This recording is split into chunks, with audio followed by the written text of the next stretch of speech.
Is it true depression gets worse before it gets better with therapy? That you're unsure about? Yeah. The sexual type. First time I ever felt anxiety. Like, hella anxiety. Alright, it's good. Sorry. It's okay. Good morning and welcome back to my channel.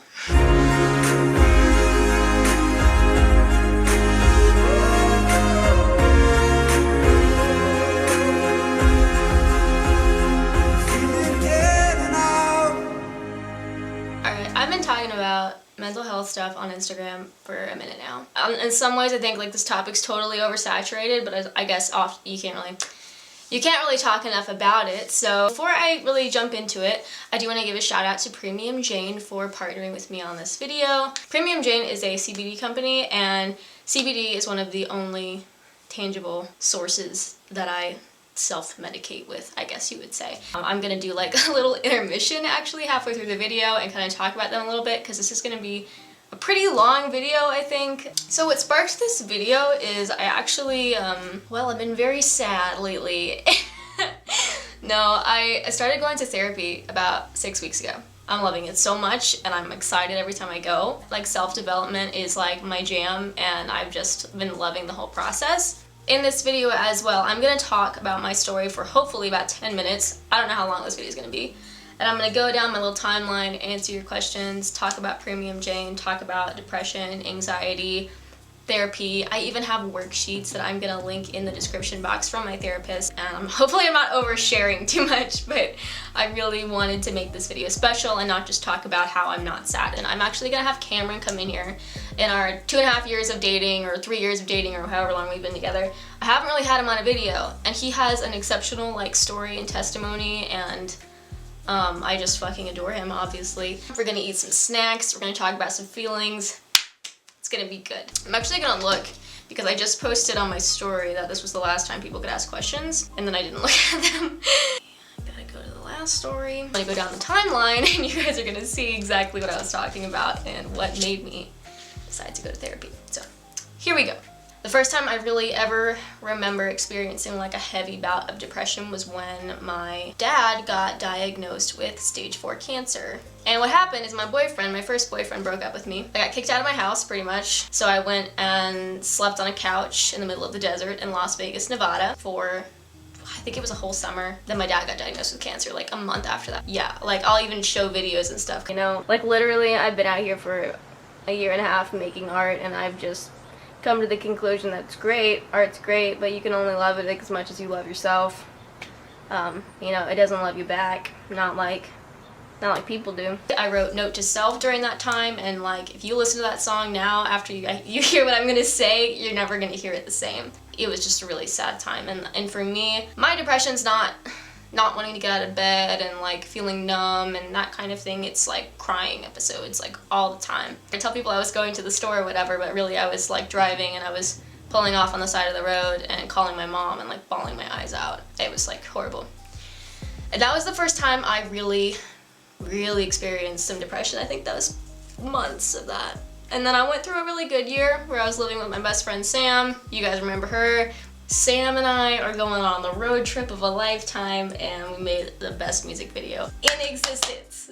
I felt depression though, like on and off after my dad's diagnosis, obviously, for very apparent reasons. And then I moved to Texas, and Cameron moves in with me. And that's when we fell in love, and it was beautiful. I mean, I don't know what it was, but I was still going through like a lot of depression when I lived in Texas, and I felt so guilty about it because that's the version of myself that he knows. He still knows that version of me, like the sad, somber, melancholy version of myself. Through this whole thing, I still was feeling like depressed, and I just kept telling myself like, you know, it's hormonal, it's the environment, like it'll get better, you know, it's just a bad day, because I still had good days. We moved to Nashville, and when we moved to Nashville, Cam gets in this massive car accident. Oh my god, like that's hands down like the hardest thing that I've ever been through. No, let alone, like, I don't know what the fuck he was going through, but, and so he was coming around this mountain, car's in the wrong lane, he goes over 200 feet off the side of a cliff, and there's no railings, he just got caught in trees. And he walks out of it with not even a concussion, and when the ambulance got there, they said, like, all he had was high blood pressure.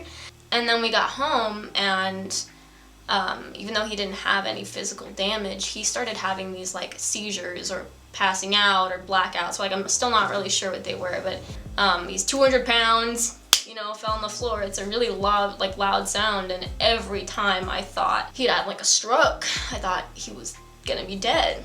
And I was the only one at the time at the house, so I took on like full responsibility for whatever happened to him. And it turns out these were massive panic attacks that he was having. Like, we went to the doctor and she said that it was a panic attack. And so he started going to counseling because basically just with all of, I guess, like his past emotional baggage like we all have, and the car accident on top of it, it was just too much. And basically his brain was just like, no. And he's passing out. That, during that time, is like the first time I ever felt anxiety. Like, hella anxiety. I had my first panic attack there. And then weird things started happening, right? Like things that are what I think is completely unrelated. Like I would get on planes and I'd have panic attacks. And now every time I get on a plane, I have a panic attack. For some reason, like that event and airplanes are connected now. And I don't know how to get rid of it. It's just like weird shit, you know? Like anxiety and depression is just so weird, and it seems so related to things. And that was the first time I had panic attacks, and I would have like kind of this PTSD for about a year after it happened, where like I'd be in a coffee shop and I'd hear someone drop plates or something, and I'd go, and I'd grab my phone like to call 911, and I'd, you know, kind of start to get up out of my seat, and then I'd be like, oh, okay. Talk about mental health, right? So yeah, now you have the first time I was depressed, and that kind of went on for a while, and it kind of just came in and out. And then I developed these panic attacks and anxiety for obvious reasons. And that kind of went in and out for like a year. And then the year after that, guess what happened? Coronavirus happened. And although I don't think that I had it as bad as other people, I was still hella homeless. I was still broke, you know, in the middle of protests and riots in huge cities around the country while there's a plague, and it was still really intense. And then we ended up here. And this brings me to therapy. We got here, and I just got really sad. And I don't know if it was just like a sigh of relief kind of thing, but I started having crying episodes again. I felt like I was checking all the boxes, all the mental health boxes. You know, I was practicing self-care, I was doing facials, I was taking baths, I was meditating, I'm praying, I was stretching, I was active every day. I was making sure I wasn't on my phone too much. Like I'm really cautious about like spending too much time on the internet, in front of a screen, but I was still sad like all the time. And I couldn't figure it out. I started to feel like I was spinning my wheels. I felt like I was running out of time.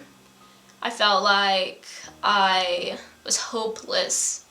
Note, it's overcast. I dreamt about this last night. I make notes so that I can try to like find patterns in myself. At first we thought maybe depression for me was seasonal, so I was taking supplements. It's not seasonal. For me, what I've taken from all of this over the last 6 weeks, 2 months, whatever it's been, is my conscious self can reframe any situation. And when you look at the timeline of the last like 4 years, it's been really hard. And I have to remember that even though my conscious can reframe anything, my conscious self is like, reframe it, everything's okay, like we're gonna be fine. It's like this autopilot thing that I do. I can handle really tough situations really well, but my emotions are kind of delayed because afterwards my subconscious is like, whoa, what the fuck? You know, like, my subconscious still has to process all those hardships, even if consciously I can get through it physically, right? Some of therapy for me is definitely like a hard pill to swallow, but what I was really kind of losing it over, I felt like, was I was really sad and upset about a lot of things, and I couldn't pinpoint why, and I couldn't come up with a solution because I didn't know why, and I felt like I had ideas of why it was happening, but I like didn't trust myself. It's like I couldn't tell what was actually happening and what was just how I felt. Yeah, and a lot of therapy was just like someone validating that I was on the right track with things. Like, yeah, you're right about this. Yeah, no, you feel this way because it is happening. That was enough for me.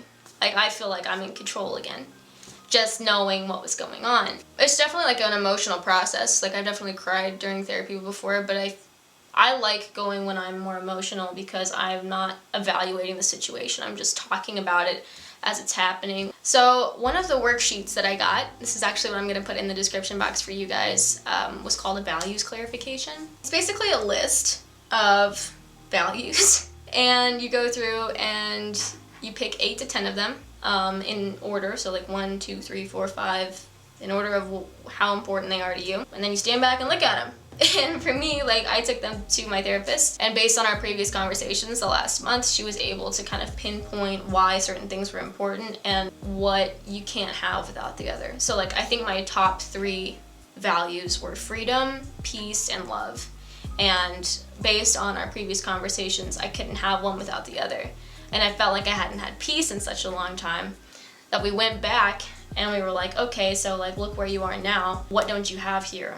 You don't have freedom here. You have love here, but you can't have peace without having both of them.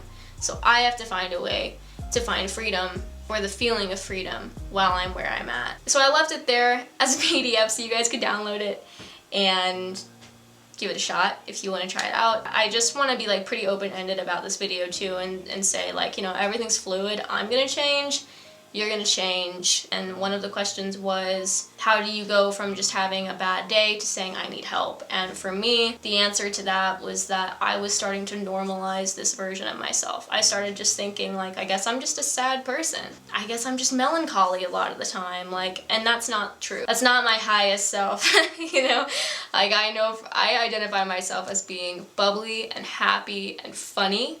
And wanting to experience everything, not someone who has 50% of the time just hopeless feeling days and writes sad songs. Alright, time for a commercial. Alright, so this brings me to the part of the video where I talk about some tangible products. I'm not on any medications at all. Love me some CBD though. When I was going through the anxiety after Cam's car accident and stuff, there was a place right down the road, and it was like the first time I was introduced to CBD. So that's why we're gonna talk about Premium Jane now. And this company reached out to me a couple weeks ago, and I told them that I wanted to try their products first before committing to a video. And I tried their products and I like them, and I can prove it to you because the bottle is like, I don't know if you guys can see that, but it's like half gone. But Premium Jane is a CBD company. These are non-GMO and organic and vegan. They're also free from pesticides and fertilizers, which I think is very important because I'm just all about living forever. I have here the rejuvenation cream. They have topicals, they have gummies, they have oils. One of the perks to having CBD topicals is that it's an anti-inflammatory as well, which I have super sensitive skin. They have things for joint pains. They have bath bombs. I got the eucalyptus one because your girl likes to feel minty. I use this stuff particularly to go to sleep and before I get on a plane. I find like when you go to smoke shops and you get gummies, they're always like really hard to chew and it's really not fun. These on the other hand, it's delicious. If smoke shop CBD gummies were like Flintstone vitamins and these guys were like actual gummy bears. They have strawberry, they have lime, and they have mango gummies, I believe. These are the original ones that I wanted to try because I wanted an assortment. I do have a discount code for you guys in the description box if you want to go check it out. If you want to try it out, it's for 20% off. So this next part of the video, I'm going to have Cameron come in here and we're going to eat some snacks together. And we're going to talk about him for a little bit. Cameron Mizell! I just thought we could eat some snacks and we could talk about his mental and emotional health and his whole counseling thing, and also just kind of like how he's working through it. And we're going to answer some more questions that you guys have sent in. Just thought it'd be fun to do it together while we're eating my super late breakfast because it's 3 p.m. Thank you for making me Fresh toast. You're welcome. So this guy asks, is it true that depression gets worse before it gets better with therapy? From what I understand, it is very common for that to happen. How about yourself, though? Well, I mean, that's what my therapist warned me about, too, and it makes perfect sense because it's a state in which you are bringing your problems to the surface and then dealing with them. So of course you're gonna, if you start therapy after many years of like bottling shit up, even if you're positive you're not bottling anything up, you absolutely are. If you're in therapy, you're there for a reason. And actually feeling, thinking about these things and feeling those feelings, it's gonna fucking suck. So yeah, I mean, I can't say I experienced anything directly like that. Like when I went to therapy, I wasn't. You didn't get depressed, like. No, I wasn't having it, and that became a problem too with my therapist because she admitted she was getting a little upset that we weren't having a breakthrough. I wasn't. Like you weren't participating. I literally wasn't crying. I wasn't it seemed that I was letting the emotions out. When I look at the last few years altogether, things absolutely got worse before they got better. It was just kind of here, like all over the place in different areas. Which wasn't very straightforward. Wasn't. Yeah. To answer your question, didn't work like that for me. Not in a direct. Okay. All right. Obvious Very way. good. Fuck. Next question. Oh wait, that's an acne question, guys. Okay. What made you decide you needed therapy? Was it outside advice or an inside shout? For me, it was like a bit of both. I feel like if I could have afforded it the whole time, if I could afford therapy forever, I mean, why doesn't everybody just have a person they talk to and get unbiased conversation from? Because a lot of people, I feel like, don't get as excited as you do about bettering yourself, and I think a lot of people, myself at many points, is definitely not wanting to talk about any of those things that cause me pain. Yeah, I think that if I could have avoided it the whole time, it would have been like, it's just like going to the gym. It's like a healthy thing that you do for yourself. I think I would have been going the whole time. It was really just a push for me to spend that, however much money it was a week to do it, and to also recognize that it was bad enough now. Because you get used to something, you get used to feeling a certain way.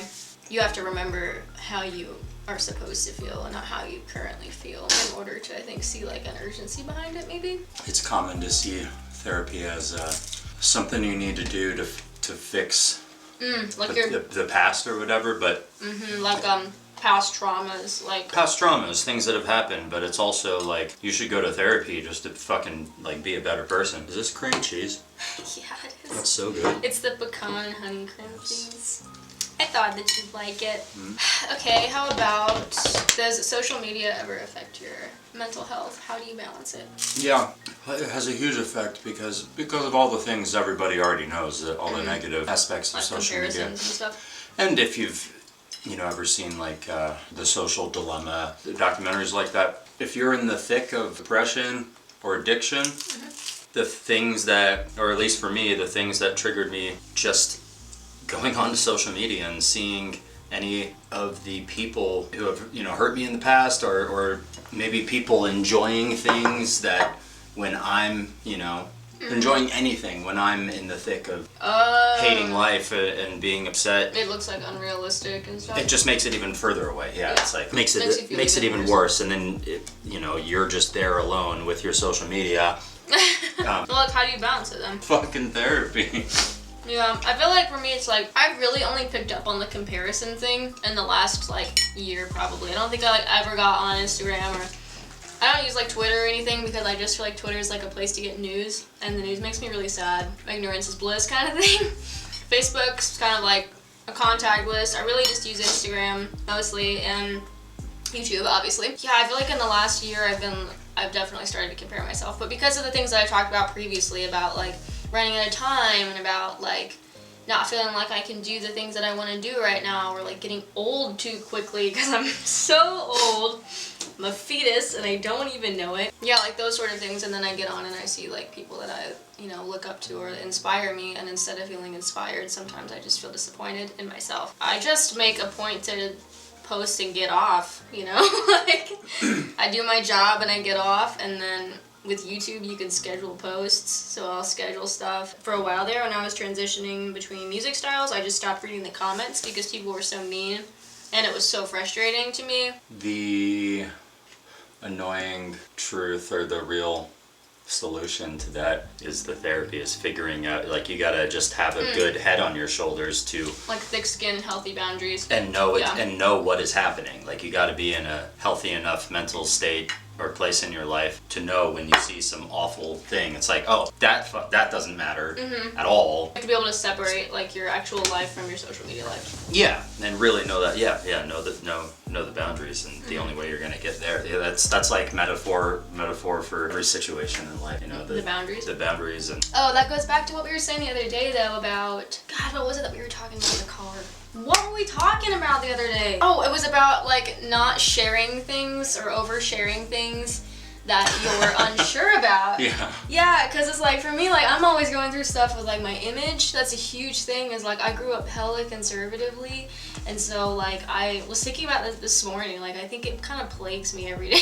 But like I wanted to be like a fashion designer when I was a kid and all this stuff, and I was like really into Lolita at like the age of like 9. I had like a whole notebook of all these like fashion drawings and things, but yet like I wasn't allowed to wear like tank tops until I was in high school because of God and stuff. And, which like no offense to anybody like that, but it was like for someone who like looks at fashion as like a huge outlet for expression, it was extremely limiting and it made me really upset as a kid. And nowadays everybody shares things on the internet that's practically just a naked body, and as much as I love my naked body and I don't see anything wrong with it, Amen.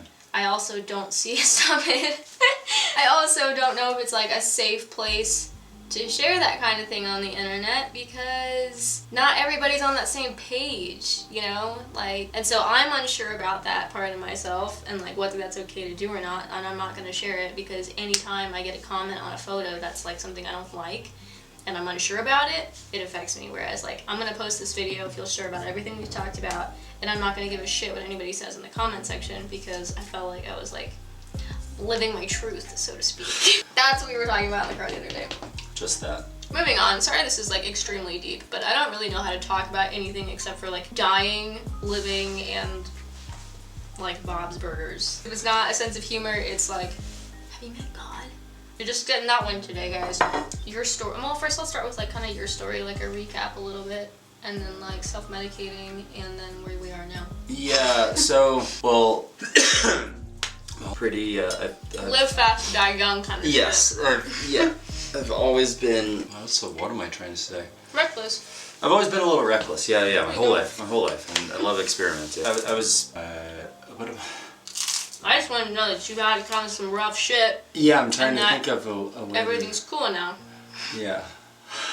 I've had personal struggles with addiction, and I've had some really unfortunate experiences in the music industry. Relationships. And relationship.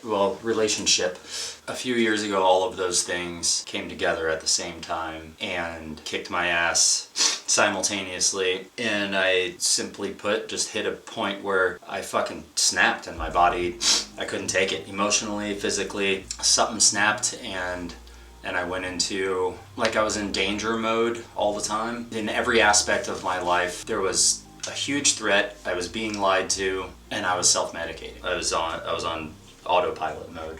Yep, you know, fast forward to where you are now. Yeah.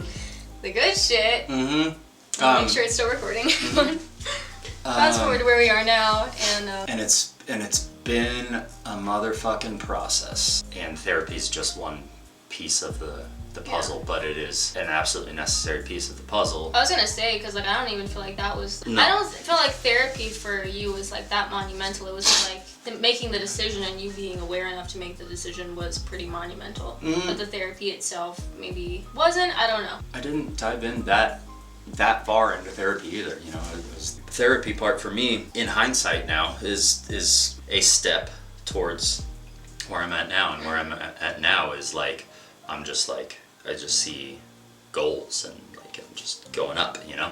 How you want to talk about how many months sober you were from alcohol? Oh yeah, four months sober, almost 4 months sober. From alcohol. I've been drinking since I was in 4th grade. I'm not trying to like dig up your past. Yeah, and be, no, like, I've Dr. been... Phil over here, but like. I've never been private about these things. Yeah. That was always the fix when things got to that boiling point where everything's wrecked. I'd turn to the alcohol because that's the easiest. It's also the most socially acceptable.